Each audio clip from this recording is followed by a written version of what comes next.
Hello good morning students. हम कर रहे हैं क्लास 10th का 6 चैप्टर ट्राइंगल और ऑप्शनल एक्सरसाइज हम कर रहे हैं। उसके 4 सम हमारे रहते हैं ऑप्शनल एक्सरसाइज के। कल हमने 3 से लेके 6 तक कर लिए थे पिछली वीडियो में, तो आज हम 7 से शुरू करते हैं। तो देखो 7th क्या है। एक फिगर में आपको सर्कल दिखाई दे रहा है और इस सर्कल में एक सर्कल है और इसके 2 जीवाएं हैं, यानी कि 2 कोड हैं। यहां पर बीच में सेंटर तो नहीं हो सकता, चलो ये सेंटर नहीं है, ठीक है, हमें नहीं पता सेंटर है। कोड कभी सेंटर से पास नहीं होती, डायामीटर सेंटर से पास होता है, मतलब व्यास उससे पास होता है। अब जीवा जो होती है, कोड होती है, वो तो कहीं भी बन सकती है। जैसे ये हो गया सेंटर, मान लो यहां पर है, तो इसको हम क्या कहेंगे, जीवा कोड कहेंगे, ठीक है। और अगर ये थोड़ी सी आगे बढ़ा दी जाए ना इस तरह से, फिर इसको छेदक रेखा कहते हैं। इंग्लिश में इसको कहते हैं सिकेंट लाइन, ठीक है। और हिंदी में इसको क्या कहते हैं, छेदक रेखा। और अगर खाली ये इतनी है, फिर इसको हम क्या कहते हैं, जीवा। खाली सिर्फ मिली हुई है, फिर इसको जीवा कहते हैं, यानी कि कोड कहते हैं। अच्छा, और अगर ये यहां से पास हो तो देखा जाए तो ये भी कोड ही है, जीवा है, लेकिन ये सेंटर से पास हो रही है, तो इसका स्पेशल नाम हो गया व्यास।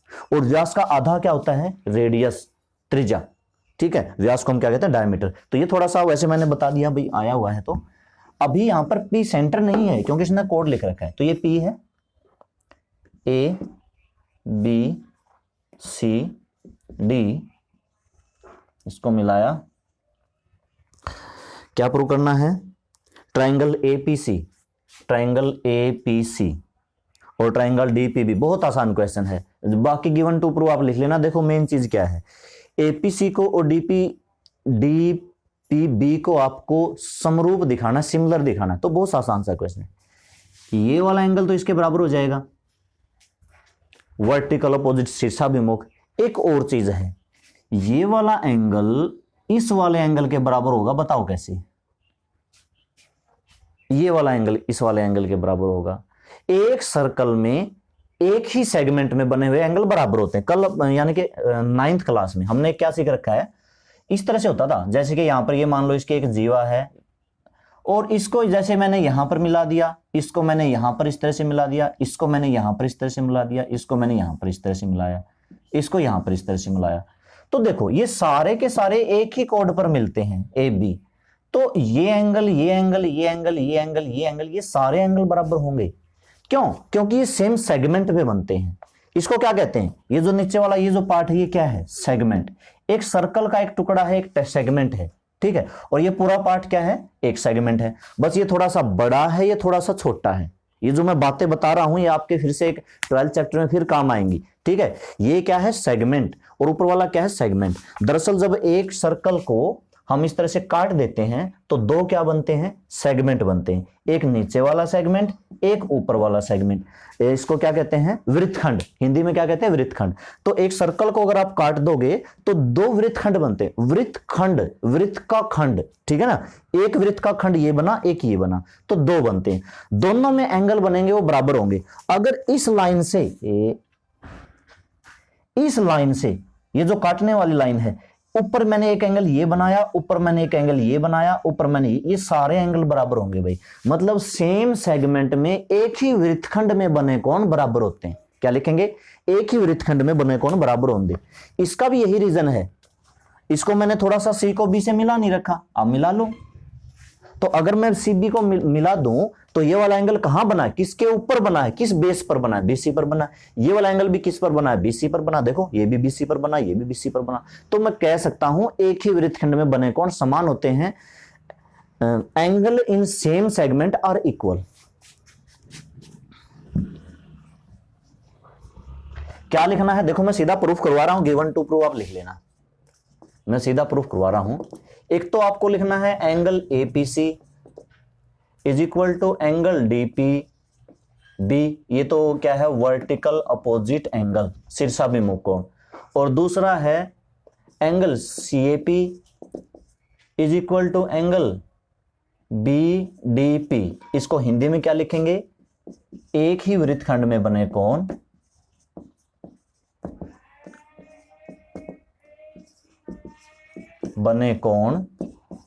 समान होते हैं। समान होते हैं। ठीक है, बस दो कोण बराबर, वैसे तीसरा भी बराबर हो सकता है। अगर मैं AD को मिला दूं तो ये नीचे वाला सेगमेंट हो जाएगा ना, तो एक ऊपर वाला हो गया, एक नीचे वाला, तो ये एंगल और ये एंगल भी बराबर होता है, लेकिन इसको आपको जरूरत नहीं है, हमारे पास दो एंगल बराबर हो गए बस। ए सिमिलर रूल लगता है, ट्राइंगल कौन सी क्या लिख रखा है इसने, APC similar to triangle DPB। इसी के ऊपर आप वो लगा दो, CPST लगा दो। CPST से क्या होगा, AP बाय में DP इज इक्वल टू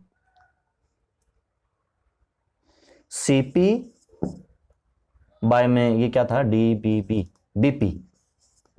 बस क्रॉस मल्टीप्लाई कर दो, AP BP CP DP। ठीक है, क्रॉस मल्टीप्लाई कर देना, AP इंटू में PB लिख रखा है, CP इंटू में DP। ठीक है, आसान क्वेश्चन था, समझने के लिए बहुत आसान है, लिखने में आपको अपने आप लिख लेना, ज्यादा बड़ा नहीं है। अब इसके क्रॉस मल्टीप्लाई कर लेना। आगे देखो, ये बात याद रखना भाई, एक ही वृत्तखंड में बने कोण बराबर होते हैं, angle in the same segment are equal, ये याद रखना। अगला है एट्थ है, इसकी फिगर कैसी दे रखी है, ये सर्कल है,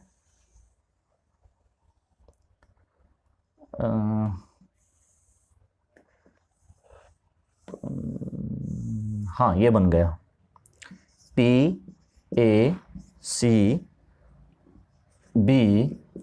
इस तरह की फिगर है, इसको मिला दो।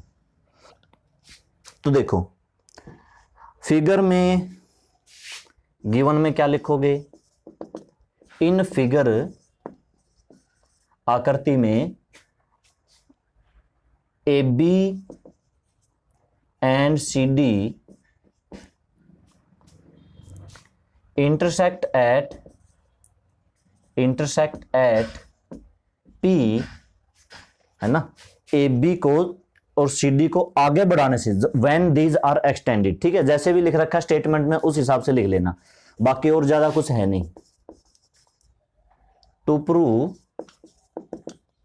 हिंदी में लिख लेना, AB और CD को आगे बढ़ाने पर P पर मिलता है। प्रूव क्या करना है, कौन सी ट्राइंगल को प्रूव करना है, triangle PAC similar to triangle PDB, ये तो है फर्स्ट पार्ट, और सेकंड पार्ट है PA इंटू में PB is equal to PC into में PD।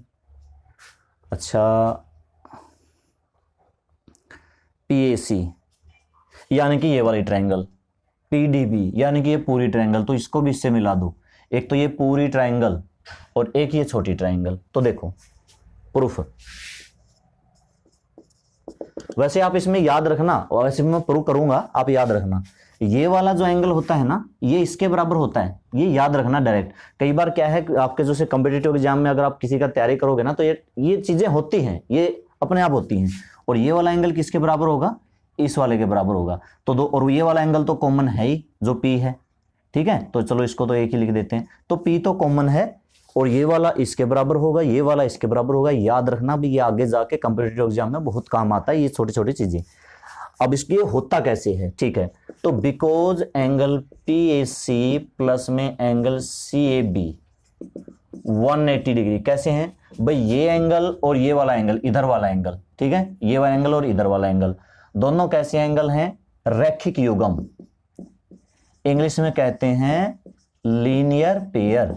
ठीक है, और एंगल CAB प्लस का angle CAP CDB is equal to 180 degree, ये कैसे होते हैं, मतलब ये बराबर है इसके, इसका जोड़ 180 है, फिर इसका जोड़ 180 कैसा है, जो चतुर्भुज क्वाड्रिलेटरल सर्कल के अंदर बनता है उसको साइक्लिक क्वाड्रिलेटरल कहते हैं, चक्रीय चतुर्भुज, हिंदी में क्या कहते हैं, चक्रीय चतुर्भुज, साइक्लिक क्वाड्रिलेटरल। और साइक्लिक क्वाड्रिलेटरल के भी अपोजिट एंगल का सम 180 डिग्री होता है, याद रखना, ये भी अपोजिट एंगल का सम क्या होता है, 180 डिग्री। तो इस A वाला जिसको मैं CAB लिखा और इस D वाला जिसको मैंने CDB लिखा, दोनों का जोड़ भी 180 होगा। इसको क्या कहते हैं, opposite angle of cyclic quadrilateral are equal, चक्रीय चतुर्भुज, ये पूरा लिखना पड़ेगा, चक्रीय चतुर्भुज के सम्मुख कोण समान होते हैं, समान होते हैं, ठीक है। Opposite angle of cyclic quadrilateral are equal. घटा दो, एक में से दो घटा दो, देखो CAB से CAB कटेगा, 180 से 180 कटेगा, PAC माइनस CB। इसका मतलब सीधा सा है कि angle PAC is equal to, वैसे आएगा घटाने से आएगा क्या, angle CDB is equal to 0 आएगा, फिर ये उधर चला जाएगा तो PAC is equal to angle CDB। देखो हो गया बराबर। PAC मतलब ये वाला एंगल, हाँ ये वाला बता था ना PAC, ये वाला एंगल इस वाले एंगल के बराबर होता है। अपोजिट का सम 180 डिग्री होता है, इसका ये इसके बराबर होता है, ठीक है। तो जैसे मैंने ये इसके बराबर दिखाया है वैसे ही इसको इसके बराबर दिखा सकता हूं। Similarly angle PCA is equal to angle PBD, ठीक है, ये भी वही हो गया। और फिर angle P is equal to angle P तो कॉमन है, वैसे दो एंगल से ही काम चल जाता है हमारा, तीसरे की जरूरत नहीं है। तो AAA similar rule triangle PAC। अब ध्यान रखना भाई, PAC PDB की लिखना है, सिमिलर टू ट्राइंगल PDB, क्योंकि देखो P कॉमन है, ये जो A वाला एंगल है, A वाला एंगल D वाले के बराबर है, ये इसके बराबर था, तो यहां पर PBD मत लिखना, PDB लिखना पड़ेगा, क्योंकि A बराबर है D के, C बराबर है B के, तो C की पोजीशन B की जगह पे आनी चाहिए। और इसी से अगर आप CPCT लगा दोगे, CPST लगा दोगे तो सेकंड पार्ट हो जाएगा। कैसे लिखेंगे, PA बाय में PD, और इज इक्वल टू, और क्या लिख रखा है, PC बाय में PB, क्रॉस मल्टीप्लाई कर दो, PA इंटू में PB और is equal to PC into में PD। हो गया सेकंड पार्ट। तो सीधा CPST बाय CPST लिखना है, बस बाय CPST लिखना है, ठीक है। अगला देखो, अगला करते हैं।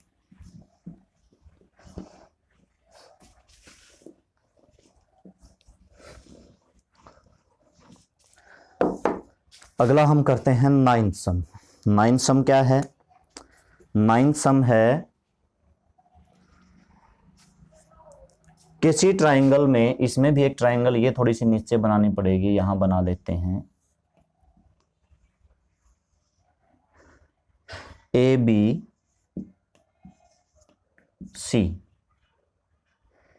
किसी ट्राइंगल में D, हाँ गिवन में क्या है, एक लाइन दे रखी है बीच में D, ये पॉइंट क्या है D। तो गिवन इन ट्राइंगल ABC, या इन फिगर लिख दो, इन फिगर, सीधा ये लिख दो, ज्यादा इसमें कुछ नहीं लिखना, हमें ये लिख दो BD बाय में CD is equal to BA by में AC। बाकी और प्रूव क्या करना है, टू प्रूव क्या करना है, AD बाइसेक्ट एंगल A, यानी कि हमें दिखाना क्या है, ये जो लाइन है AD इस एंगल को बाइसेक्ट करेगी, मतलब ये दोनों एंगल बराबर हैं। कहने का मतलब BAD बराबर है CAD के, कहने का मतलब इसका दूसरे उसमें क्या लिख सकता हूं, angle BAD is equal to है एंगल CAD, ये दोनों एंगल पार्ट बराबर हैं भाई। वैसे ये भी याद रखने की चीज है, आप अगर आगे 11th 12th में मैथ लोगे तो ये आपको डायरेक्ट ये एक रिजल्ट होता है, मतलब याद रखना पड़ता है। क्या, अगर इसका जैसे इसने लिख रखा ना BD और CD, कि जो BD और CD का रेशियो अगर इसके और इसके रेशियो के बराबर हो तो बिल्कुल ये बाइसेक्टर होता है। ये जो AD जो है ना बाइसेक्टर होती है ऑफ एंगल A, या उल्टा अगर ये बाइसेक्टर है तो AB और AC का रेशियो BD और DC की रेशियो के बराबर होगा, ये होता है। फिलहाल इसको हम प्रूव करेंगे, किस तरह से करेंगे, इसको प्रूव करने के लिए इसमें शायद कंस्ट्रक्शन की मुझे जरूरत पड़ेगी।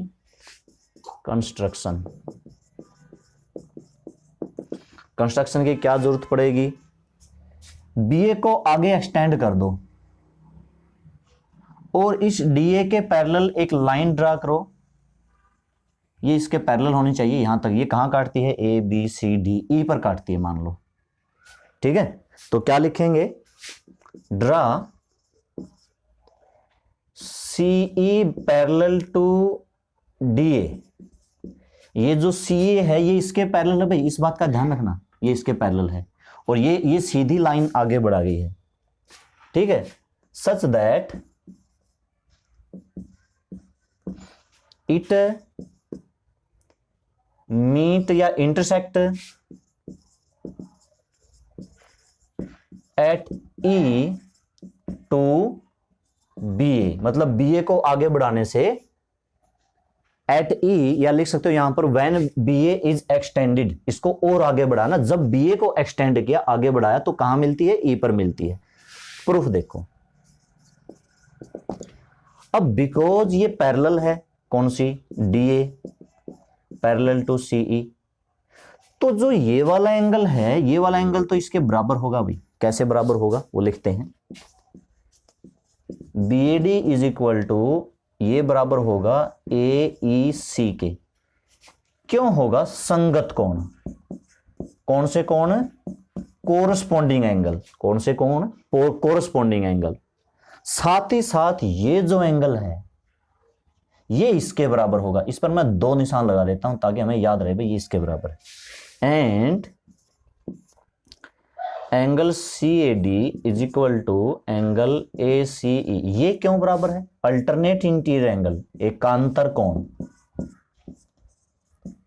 कौन से कोण, एकांतर अल्टरनेट इंटीरियर एंगल, ये दोनों समांतर होगी ना तो बीच में ट्रांसवर्सल लाइन तिर्यक रेखा, तो ये और ये कोण कैसे बनते हैं, एकांतर कोण, 2 कोण बराबर हो गए।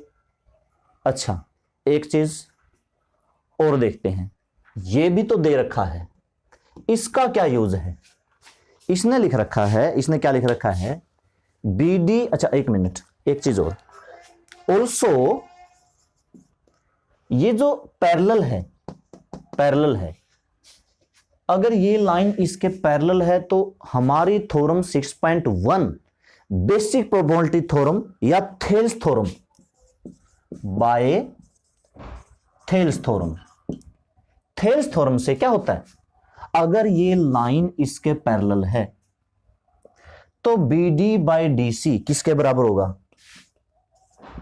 B D by D C is equal to किसके बराबर होगा, B A by A E, B A by A E. Equation number, इसको 1 लिख लेते हैं, इसको 2 लिख लेते हैं, ठीक है ना, उसको वहीं पे 1 नाम दे दिया। दोनों से कंपेयर करो, B D by C D, यहां पर चलो सी डी लिख देते हैं,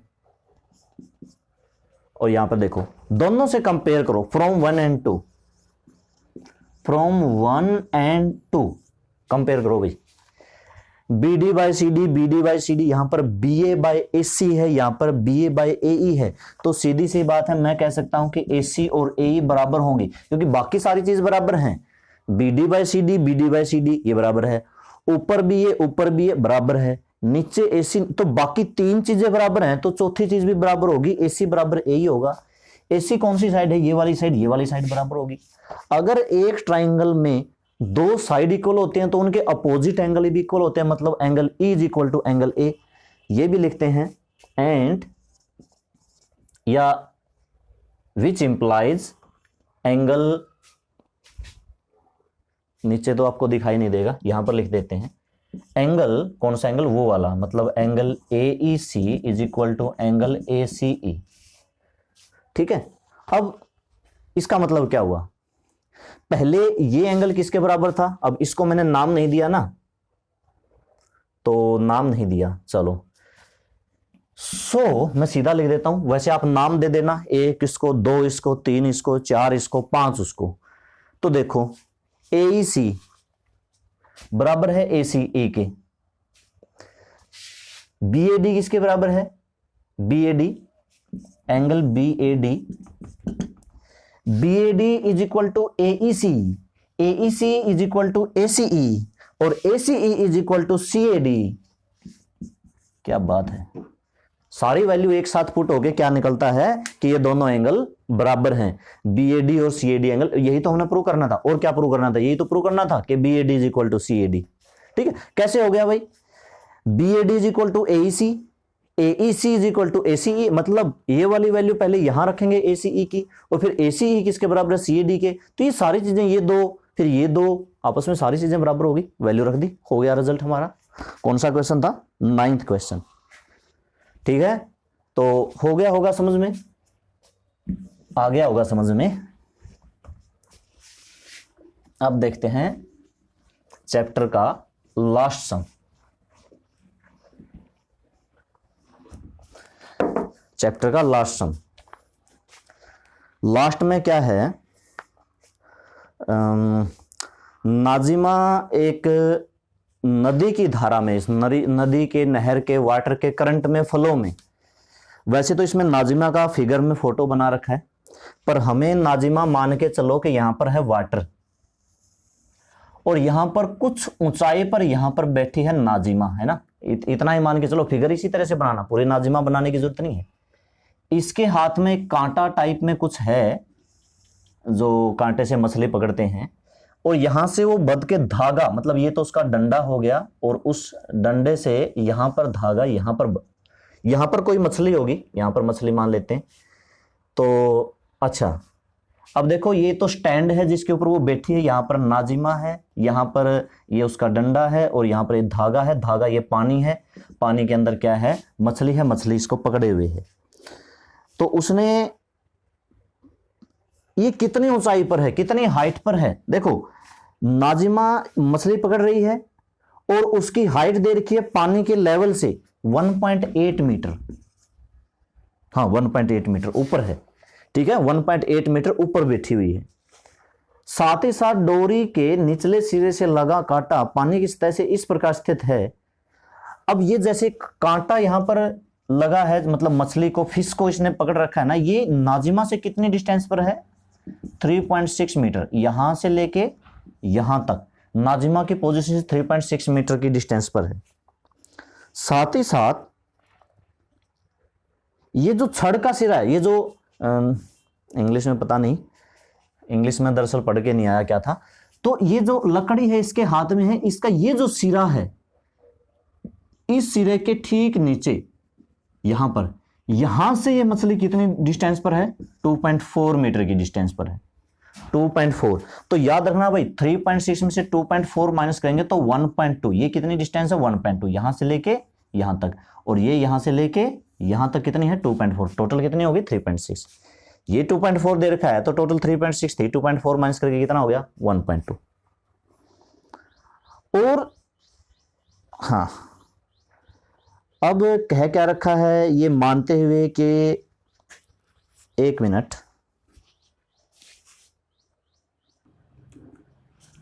देखो, Nazima is fly fishing in a stream, fly fishing in a stream, मतलब वो मछली पकड़ने का ही काम कर रही है। The tip of her fishing rod is 1.8 metre above the surface, मतलब वो यही कह रहा है कि ये सरफेस से, इस वाटर के सरफेस से, इससे कितनी ऊंचाई पर है? 1.8 मीटर की हाइट पर है। Of the water and fly at the end of the string rest on the water 3.6 metre, मतलब उसकी जो स्ट्रिंग है, जो धागा है, मछली जैसे इसमें क्या होती है, एक रोड टाइप में होती है, एक ये धागा सा टाइप में लगा होता है, तो ये कितनी डिस्टेंस पर है? टोटल 3.6 मीटर की डिस्टेंस पर है, away 2 from A point directly under the tip of the road. ये रोड है, रोड की ये टिप हो गई, इसका कोना हो गया, और इससे नीचे से यहां से कितनी डिस्टेंस पर है? 2.4 की डिस्टेंस पर है। और assuming that her string is टाट, मतलब टाइट, जैसे होता है ना पूरे, जैसे कई बार धागे में थोड़ी सी ढील हो जाती है, लेकिन ढील नहीं है, मैंने बिल्कुल सीधा बनाया है, एक्चुअल में ऐसे नहीं होता, थोड़ी सी ढील होती है। तो इसके हमें निकालना है, if she puts the string at the rate, बाकी इसने कह रखा है अगर वो स्ट्रिंग को 5 सेंटीमीटर पर सेकंड से पीछे करे, what with the horizontal distance of the fly from her after 12 second, तो 12 सेकंड के बाद उसकी कितनी डिस्टेंस होगी। फिलहाल ये देखो, अब ये सारी फिगर होगी, सारी चीजें हमने लिख ली। सबसे पहले तो इसने क्या कह रखा होगा? स्ट्रिंग की डिस्टेंस नहीं कह रखी, स्ट्रिंग की डिस्टेंस नहीं कह रखी, क्या स्ट्रिंग की डिस्टेंस नहीं कह रखी भाई? इसने धागे की डोरी उसे बाहर निकालती हुई मानते हुए धागे की हाइट नहीं कह रखी, फिर भी निकाल लेते हैं, इसको नाम दे देते हैं A B सी, डी और ई, जिसकी जहां जरूरत पड़ेगी वही लिख लेंगे, ठीक है। अच्छा, ये थ्योरम नहीं है, थ्योरम नहीं है। इन फिगर हमें लिखना है AC is equal to 2.4 centimetre. CD कैसे निकाला था, 3.6 में से 2.4 माइनस करके 1.2 मीटर आता था। ये CD कैसे निकाला था, यहां पर C वहां पर D। और जो ये दे रखा था पूरा AD दे रखा था 3.6 मीटर। इसकी हाइट भी दे रखी है, लेकिन हाइट की कोई जरूरत नहीं पड़ती हमें, DE is equal to 1.8 metre. तो ट्राइंगल कौन सी लेनी है, in triangle ABC AB square is equal to AC square plus BC square. AB का हमें पता नहीं, AC हमारे पास 2.4 है, 2.4 का स्क्वायर, BC हमारे पास, अच्छा BC भी नहीं दे रखा।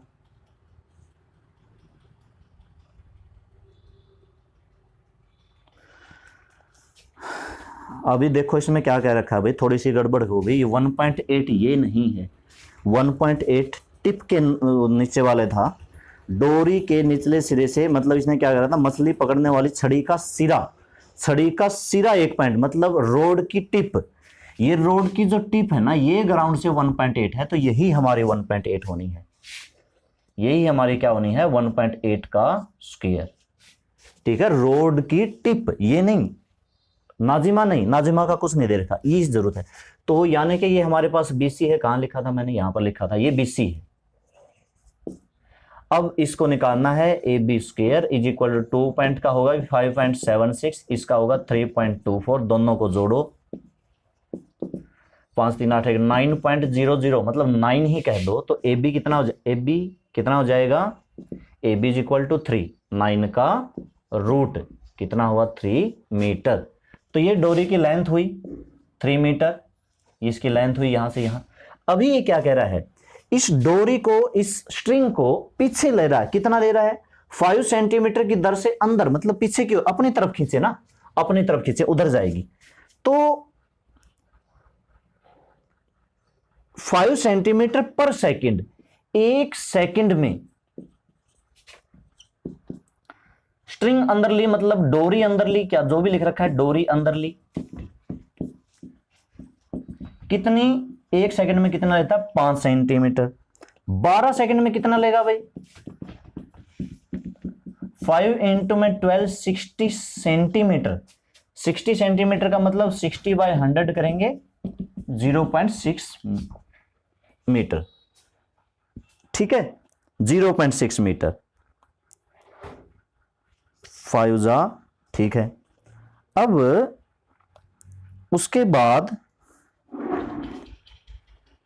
ये यहां से यहां आ गई, मतलब थोड़ी सी यहां पर, थोड़ी सी डिस्टेंस पर, ये यहां से आ गई, ये कितनी इधर आई, 0.6 मीटर, 0.6 मीटर। इस पॉइंट को ABCDEF नाम दे दिया और इसको ऊपर मिला दिया, FG नाम दिया, ठीक है। अभी इसको देख लो, अभी मैं साफ करने वाला हूं, इसको मैं साफ करने वाला हूं, क्योंकि नीचे आपको दिखाई नहीं देगा, उधर फिगर में साफ कर नहीं सकता, फिगर से ही तो हमारा सारा क्वेश्चन आना है। तो ये हमारा कितना आया, 0.6 मीटर। अब कह क्या रखा है,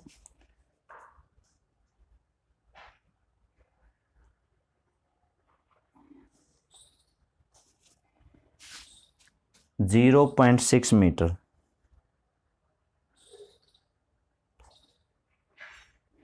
हाँ, डोरी को अंदर लिया गया है ना, डोरी को अंदर लिया गया है, तो डोरी को अंदर की तरफ लिया गया है। ये रोड होती है, रोड के अंदर यहां क्या होता है, एक चक्का टाइप में होता है, चक्कर सा, जैसे रोलिंग वो होता है, उसको ऐसे घुमाते हैं तो ये वायर यहां से यहां जाएगा, ये यहां से यहां आ चुका है 0.6 मीटर, यहां से यहां आ चुका है 0.6 मीटर। निकालना हमें AF है, ठीक है ना। ये ऐसे ऐसे घुमाते हैं, उसमें घुमाने वाला होता है, उसको घुमाते हैं तो वो सारा जो तार है, जो डोरी है, वो अंदर खींची चली जाती है, उसको छोड़ते हैं तो वो आगे चला जाता है। अगर आपको मतलब जैसे पानी है, पानी में और ज्यादा कांटा यहाँ पर है, ज्यादा डालना है तो उसको छोड़ दो, वो जैसे रील टाइप में होता है, जैसे रील होता है ना वैसे ही, ठीक है, तो एक घुमाने वाला इस पे होता है, इससे क्या होगा, ये धागा अंदर की तरफ चला जाएगा, तो धागा यहां से अंदर की तरफ चला गया, मतलब 0.6 मीटर।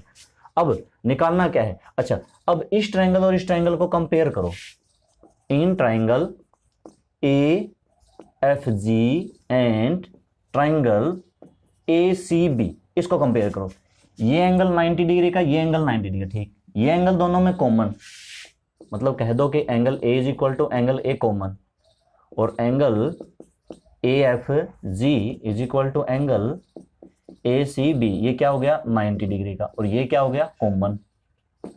तो AA similar criterion triangle AFG similar to triangle ACB, इसका मतलब AFG, हाँ AF by AG, AF by AG, AC by AB। अच्छा AF की वैल्यू कितनी है नहीं पता, AF की वैल्यू नहीं पता, AG की वैल्यू कितनी है, मैंने क्या लिखा था यहाँ पे AF बाय AC लिखना था, क्या कर दिया AFG, AF बाय AC करना था, AF बाय AC, ठीक है, और AG बाय AB, ठीक है। AC कितना है, AC 2.4, कितना है 2.4, यहाँ पर AC, यहाँ पर गड़बड़ कर दी, क्या कर दिया AF by AC, AG by AB, AG कितना है, AG है 0.6, AB कितना, पूरा AB है 3, हाँ इसकी ये जरूरत पड़ी, विच इंप्लाइज 2.4 को उधर ले जाओ, AF is equal to 0.6 by 3 multiply में 2.4, आपको ये सोल्व करना है, देखते हैं कितना आता है।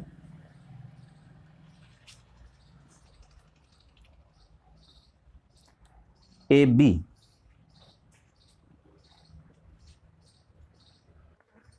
अच्छा, इस क्वेश्चन में एक चीज क्लियर नहीं दे रखी, क्या नहीं दे रखी, वो ये नहीं दे रखी, जैसे कि देखो हम मान के चलते हैं कि ये जो ऊपर से इसने चक्का घुमाया, मान लेते हैं कि यहाँ पर बैठी है नाजिमा, यहाँ पर इसकी रोड है और यहाँ पर इस तरह से कोई पुली टाइप में लगा हुआ है,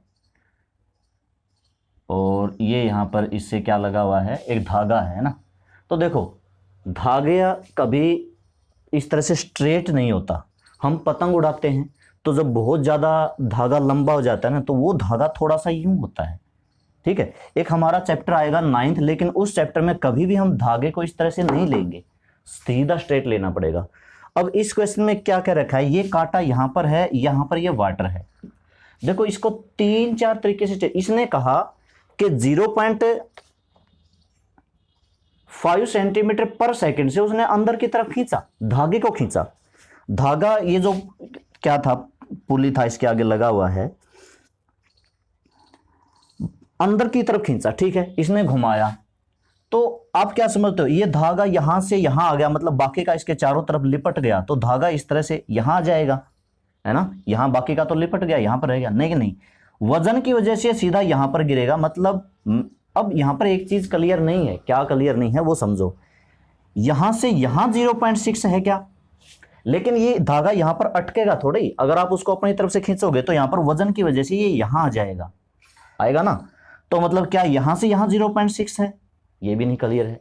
अच्छा ये भी नहीं क्लियर है, हो सकता है अगर मान के चलते हैं कि फिलहाल, क्योंकि मान के चलते हैं कि भाई सीधा स्ट्रेट जा रहा है, तो यहां से यहां 0.6 है या यहां से यहां 0.6 है, ये मैंने इसका आंसर 3-4 तरीके से कई सर्च किया, अपने फ्रेंड से भी दिया, तो इसमें ना सबको कंफ्यूजन है, मैं उनसे ये पूछता हूं भाई मुझे ये बताओ इसमें ये क्या लिख रखा है, ठीक है, लेकिन फिर मैंने अपना दिमाग लगाया, तो इसमें क्या होता है ना, 3-4 तरीके से सही आंसर निकालना है, इससे भी आंसर आ जाएगा, लेकिन आपका कुछ और आएगा भी। अगर 0.6 को यहां की बजाय अगर मैं यहां ले लूं, क्योंकि हो सकता है भी ये यहां के बजाय यहां आ गया, यहां से यहां 0.6 है, तब भी आंसर आ जाएगा। और ये मान के चलते हैं कि ये इसने अंदर की तरफ खींचा, तो ये 0.6 है, तो भी आंसर आ जाएगा, आंसर तो आ जाता है, मामूली सा फर्क होता है, यहां करने से पूरा 0.8, हाँ 0.8 आता कैसे, अगर मैं फिलहाल इसकी वैल्यू को AG नहीं, इसमें AG नहीं करता, AFG, AF एफ मेरा कौन सा था, यहां पर है, यहां पर है मेरा F, A F by A C, ठीक है। और अगर मैं यहां पर कर दूं F G by C B तो भी आंसर आ जाएगा। अब एफ जी की वैल्यू अगर 0.6 ली जाए और सी बी की वैल्यू 0.1.8 ली जाए, 2.4 को इधर लिखा जाए, यहां पर है 1.8, सबके तो पॉइंट नहीं कटेंगे, इस पॉइंट से ये पॉइंट कटेगा, तो मतलब मैं कह सकता हूं 6/18, 24/10, 6 3 जा 3 8 जा, तो ये कितना आया 0.8। ये 0. क्या आता है, ए एफ आता है 0.8, यहां से लेके यहां तक 0.8। अब यहां पर स्ट्रिंग है तो इसकी नाजिमा से मतलब यहां से यहां कितनी डिस्टेंस है, तो ये पूरा कितना था 3.6, ए से लेके डी तक 3.6 था, उसमें से आप ए एफ घटा दो तो एफ डी बच जाएगा। मतलब एफ डी निकालने के लिए आपको, एफ डी निकालने के लिए पूरा ए डी में से ए एफ माइनस करना पड़ेगा, मतलब 3.6 में से 0.8 माइनस करना पड़ेगा, 2.8 यहां से भी निकलता है, ठीक है, यहां से भी निकलता है। और अभी इसका दूसरा तरीका रहने दूं, दूसरा तरीका जो मैं पहले करवा रहा था वहां से भी आता, वहां से कुछ आता है 2.79, और देखा जाए तो 2.79 भी लगभग 2.8 ही होता है, ठीक है, 2.796 कुछ आता है जो मैंने पिछले करवा रहा था, तो वहां से 2.79 भी लगभग 2.879 80 में ना मामूली सा फर्क है, 0.01 सेंटीमीटर, बहुत मामूली सा फर्क है। तो 2.79 को भी हम 2.80 कर सकते हैं 79 का, तो वहां से भी 2.8 आता है। फिलहाल ये भी ठीक है। अभी इसमें कंफ्यूजन इस चीज की है, स्टेटमेंट की, ठीक है, ये स्टेटमेंट अच्छे तरीके से दे नहीं रखा, इसने कह रखा भाई स्ट्रिंग को अपनी तरफ खींचा। अब खींचा, ये स्ट्रिंग यहां से यहां 0.6 आया है, या वजन की वजह से नीचे आया तो यहां से यहां 0.6 है, या मान लो इसने अपनी तरफ से खींचा तो क्या ये 0.6 हाइट पर है, मतलब 1 सेकंड में 5, तो ठीक है, 12 सेकंड में 60 सेंटीमीटर हो गया, 0.6 मीटर हो गया, तो 0.6 हाइट भी हो सकती है, मतलब ये भी हो सकता है, ये भी हो सकता है, ये भी हो सकता है। ये थोड़ा सा कम लेकिन है, या तो ये या फिर ये, इन दो में से कोई एक होगा। ये लेके करोगे तो 2.79 कुछ आता है, ये लेके करोगे तो 2.8 हमारा आ ही गया, ठीक है। तो ये सम कर लेना, अभी जैसे मैंने समझाया वैसे कर लेना। देखो क्वेश्चन में डाउट होता है भाई, कुछ क्वेश्चन में ऐसे होते हैं जो या तो मिसप्रिंट है, अब पता नहीं। एक और क्वेश्चन आया था जिसमें वो परपेंडिकुलर हमने नहीं लिया था, उसमें भी वो मिसप्रिंट ही हो सकता है, कह सकते हैं, लेकिन क्या है ना, चलता आ रहा है, कोई सुधार नहीं है, ठीक है। तो इस सम को आप कर लेना, थोड़ा सा और देख लेना, अगर आप और अच्छा सा इसको देखना चाहते हैं तो कहीं और से भी ट्राई कर लेना, आपकी मर्जी है। मैं बिल्कुल अपने खुले विचार होते हैं, क्या है ना, आपको संतुष्टि होनी चाहिए कि आपको संतुष्टि किस तरह से होती है, ठीक है। तो ये कर लेना, कल फिर हमारा 7th चैप्टर हम शुरू करेंगे, ठीक है। Okay, thank you.